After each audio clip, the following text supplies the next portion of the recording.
As I write this video, Elizabeth Warren has just lost the lead to Joe Biden in the RCP polling average, after having it for a brief period of time. The very fact that he lost the lead in the first place is bad news for the former vice president, whose campaign has been plagued with idiotic performances and gaffes. Poor kids are just as bright and just as talented as white kids. According to some reports, he's prepared to concede both Iowa and New Hampshire, putting all of his eggs in the Super Tuesday basket. He's even lost the support of people like Bill Maher, who believe that he is no longer the guy to beat Donald Trump. All that said, he's still hanging in there, despite being hammered by his left flank and the sitting president. Our friends on the left have insisted that his fate is inevitable. New polling's out. Biden's lead seems to be durable for the time being. I think we will have a much better sense within 2 months. I still stand by my prediction that he will be third in the polls by the end of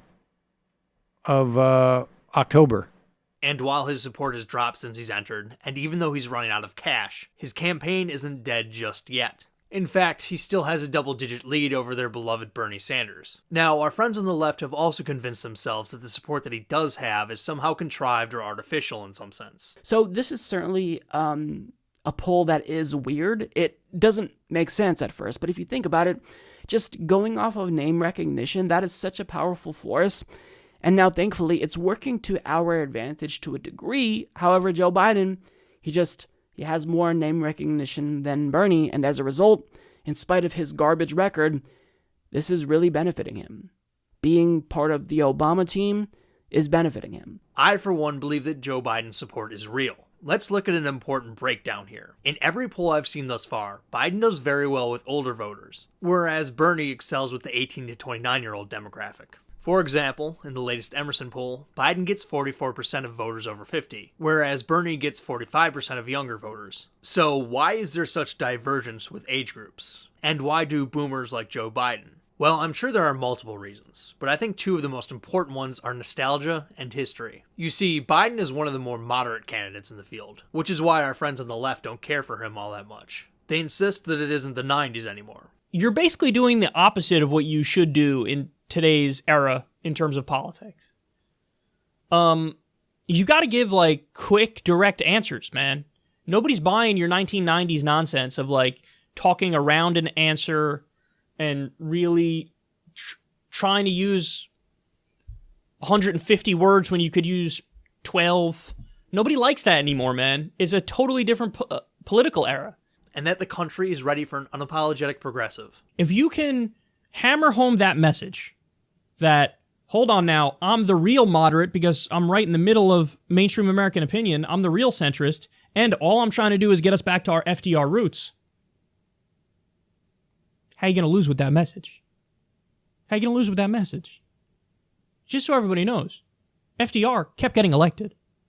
The right was like, oh my God, we need to come up with term limits because Democrats are never going to lose ever again because they're so popular because they're doing things that are good for the people. We need term limits. In other words, the 90s was so long ago that it's no longer relevant, but the 30s and 40s are more relevant than ever. Here's the thing I think so many people have missed. The 90s isn't ancient history. It still looms large in the memory of so many, especially a lot of Democratic primary voters. Maybe it shouldn't, but it does. It's interesting that some people contrast the FDR vision of the Democrats to Bill Clinton's third way, New Democrat approach to politics. First of all, the people who do this oftentimes have a trivial understanding of the New Deal coalition that FDR formed. Specifically the fact that it was the most ideologically diverse coalition to ever exist in American politics. According to Wikipedia, it included Democratic state party organizations, city machines, labor unions, blue-collar workers, minorities, racial, ethnic, and religious, farmers, white Southerners, many of whom were segregationists, people on relief, and intellectuals. This is the coalition that got FDR elected 4 times, and progressives want to throw Elizabeth Warren off the island for calling Medicare for All a framework. Second of all, it's an interesting comparison because the two presidents have something important in common. Bill Clinton was actually the first Democratic president to be elected to a full second term since FDR.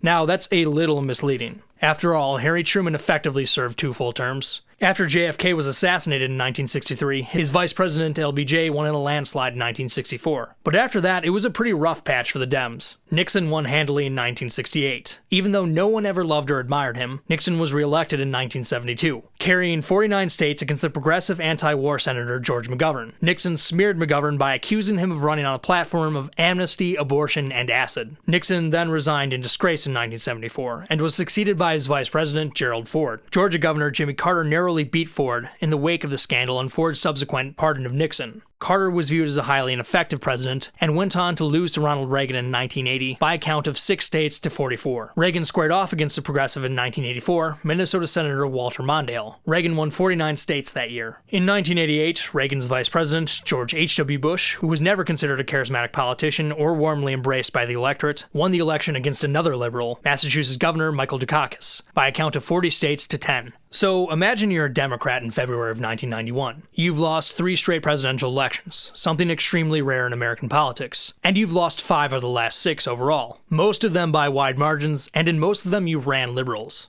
The only time you won was against the feckless Gerald Ford, who had never been elected himself and who still had the stench of Watergate all over him after pardoning Nixon. On top of that, President Bush enjoys an 89% approval rating after the successful Desert Storm campaign. You would probably feel like most Democrats did at the time, utterly despondent. After the Reagan Revolution, so many people thought the Democrats were never going to win a national election again, and a lot of the people blamed the liberal wing of the party. Of course, things changed. The economy went south, as did George Bush's approval ratings. On top of that, the Democrats finally had a good candidate. They had nominated the charismatic and politically gifted governor of Arkansas, William Jefferson Clinton. He was cool, he was funny, and he was an optimist. Perhaps most importantly, Clinton wasn't a liberal. He was a new Democrat, a moderate who believed in triangulation. And he won. In 1992, Clinton beat Bush 32 states to 18, and he won again. In 96, he beat Bob Dole, 31 states to 19. The one state to swing to the Republicans was Montana. At the same time, Clinton picked up several million votes in the popular count. The funny thing about Bill Clinton is that most of the negative stuff you've heard about him is true. He's a cheap crook, he's a philanderer, he's used the public offices he's held to enrich himself and his family. He's incredibly cynical. He refused to call it the execution of a mentally disabled man because he thought doing so would hurt his chances in the New Hampshire primary. And Democrats knew this when he won the first time. They knew this when he won the second time. They knew this when they looked back fondly at his presidency during the George W. Bush years. And most of the time, looked the other way. People love a winner in politics, and they're willing to forgive a lot of things as long as you are a winner. At the 2012 Democratic National Convention, when the economy was in the toilet, and when Barack Obama was facing a tough bid for re-election, it was Bill Clinton's speech that was by far the most popular. People were nostalgic for victory, vindication, and perhaps most importantly, the humiliation of their opponents. And Clinton was the only guy at the time to win twice in living memory. So what does this have to do with the 2020 election? Well, lots of Democrats still want a winner above all. What would be more gratifying to them than the humiliation of Trump supporters after Trump loses? Who do these people have as their options? Well, the Clintons are no longer winners. After Hillary's loss, they reek of failure. They obviously can't have Obama again, which is too bad, because he's an even bigger winner than Clinton. So much so that I believe if Michelle Obama entered the race, she would win the nomination in a heartbeat. But that's not going to happen. So what's their next best option? There's always the other guy on the ticket. He's the next best thing at this point. Like I said, Barack Obama won twice, by even bigger margins than Clinton did, and Obama doesn't have the personal baggage that the Clintons do. Over the years, the Obama nostalgia will continue to grow among Democrats, and Joe Biden is riding that nostalgia. And to be fair, it's not all nostalgia that has convinced people he's the most electable. He consistently beats Trump by the widest margins in almost every poll. The fact that he's not a diehard progressive probably helps him with older voters too, given how many they saw lose over the years. A lot of people, including our friends on the left, are flummoxed by Biden's continued popularity. It's nostalgia that's powering Biden. And the thing is, support from nostalgia is as real as any other kind of support. Any votes that it gains Biden count as much as a vote for any other reason. Maybe Biden can ride the nostalgia to the nomination. I guess we'll see.